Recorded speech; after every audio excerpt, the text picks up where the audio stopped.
السلام علیکم ورحمۃ اللہ وبرکاتہ۔ اگر آپ کو یہ ویڈیو اچھی لگے تو لائک شیئر کرنا اور گھنٹی کے نشان کو دبانا نہ بھولیں۔ حضرت ابراہیم علیہ السلام کی وفات کب اور کیسے ہوئی؟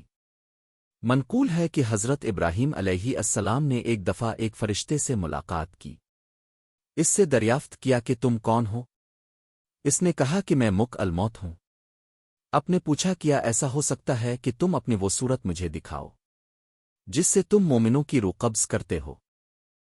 کہا اچھا میری جانب سے ذرا منہ پھیر لیجئے۔ حضرت ابراہیم علیہ السلام نے منہ پھیر لیا۔ پھر جب نظر کی تو دیکھا کہ ایک خوبصورت اور خوش لباس حسین نوجوان ہے جس کے بدن سے خوشبو آ رہی ہے۔ آپ نے فرمایا کہ اگر مومن تم کو بغیر حسن و جمال کے نہ دیکھے تو اس کے لیے یہی بہتر ہے۔ پھر کہا کہ کیا ممکن ہے کہ تم مجھے اپنی وہ صورت دکھاؤ جس سے تم فاجروں کی روح قبض کرتے ہو؟ ملک الموت نے کہا کہ آپ اس کو دیکھنے کی طاقت نہیں رکھتے۔ حضرت ابراہیم علیہ السلام نے کہا میں دیکھ سکتا ہوں۔ کہا بہتر ہے کہ میری جانب سے آپ منہ پھیر لیجئے۔ تھوڑی دیر کے بعد جب حضرت ابراہیم علیہ السلام نے نگاہ کی تو ایک مرد سیاہ شکل سیاہ لباس میں دیکھا جس کے بال جسم پر کھڑے ہیں اور بدبو آ رہی ہے اور اس کے منہ اور ناک سے آگ اور دھواں نکل رہا ہے۔ پس حضرت ابراہیم علیہ السلام بے ہوش ہو گئے۔ جب ہوش آیا تو ملک الموت صورت اول میں نظر آئے۔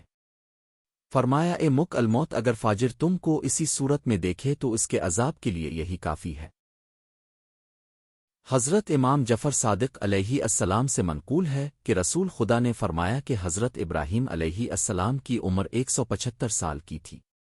معتبر حدیث میں منقول ہے کہ حضرت سارہ نے حضرت ابراہیم علیہ السلام سے کہا کہ اے ابراہیم اب ضعیف ہو گئے ہیں، خدا سے دعا کیجئے کہ ایک فرزند عطا فرمائے جس سے ہماری آنکھیں روشن ہوں، کیونکہ خدا نے آپ کو اپنا خلیل قرار دیا ہے، اگر چاہے گا تو وہ آپ کی دعا مستجاب کرے گا۔ حضرت ابراہیم علیہ السلام نے خدا سے دعا کی کہ ان کو ایک فرزند عطا فرمائے۔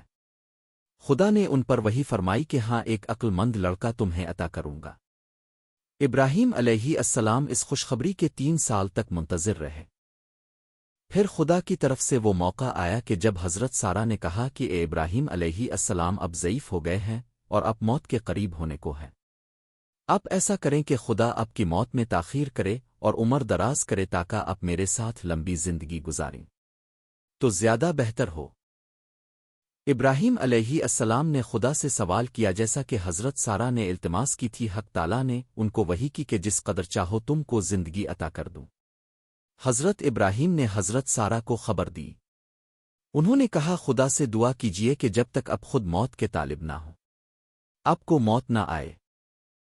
ابراہیم علیہ السلام نے دعا کی اور حق تعالیٰ نے مستجاب فرمائی۔ جب حضرت ابراہیم علیہ السلام نے دعا کی مقبولیت کی خبر حضرت سارہ سے بیان کی تو حضرت سارہ نے کہا خدا کا شکر کیجئے اور کھانا پکوائی اور فقیروں اور اہل حاجت کو تقسیم کجی۔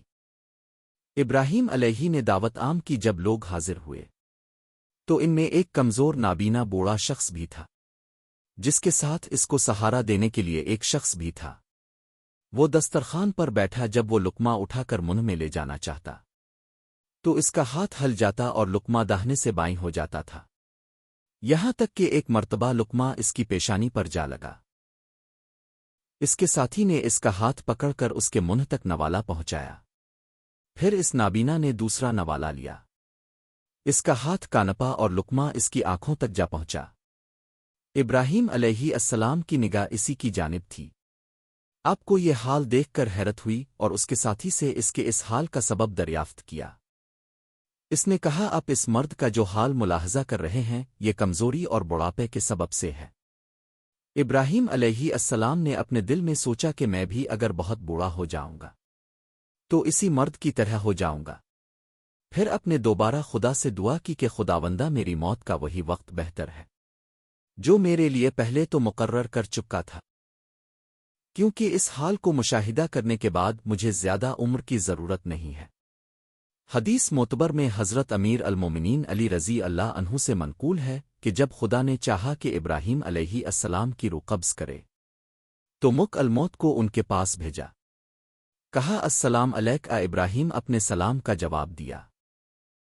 فرمایا کیا تم اس لیے آئے ہو کہ اپنے اختیار سے مجھے آخرت کو لے چلو موت کی خبر لائے ہو؟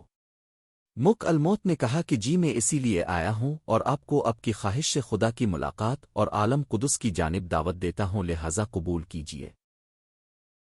ابراہیم علیہ السلام نے فرمایا کبھی تم نے دیکھا ہے کہ دوست اپنے دوست کو مار ڈالے؟ الموت واپس گئے اور کہا کہ خداوندہ کریم تو نے سنا جو کچھ تیرے خلیل ابراہیم علیہ السلام نے کہا۔ پھر تال نے ان کو وحی کی کہ ابراہیم علیہ السلام کے پاس جاؤ اور کہو کہ کبھی تم نے دیکھا ہے کہ کوئی دوست اپنے دوست کی ملاقات کو ناپسند کرے؟ دوست وہ ہے جو اپنے دوست کی ملاقات کا آرزو مند ہو۔ یہ سن کر حضرت ابراہیم علیہ السلام راضی ہو گئے، اور جب آپ علیہ السلام مناسک حج سے فارغ ہو کر شام کی جانب واپس گئے تو وہیں آپ کی روح مقدس عالم قدس کی جانب روانہ ہو گئی۔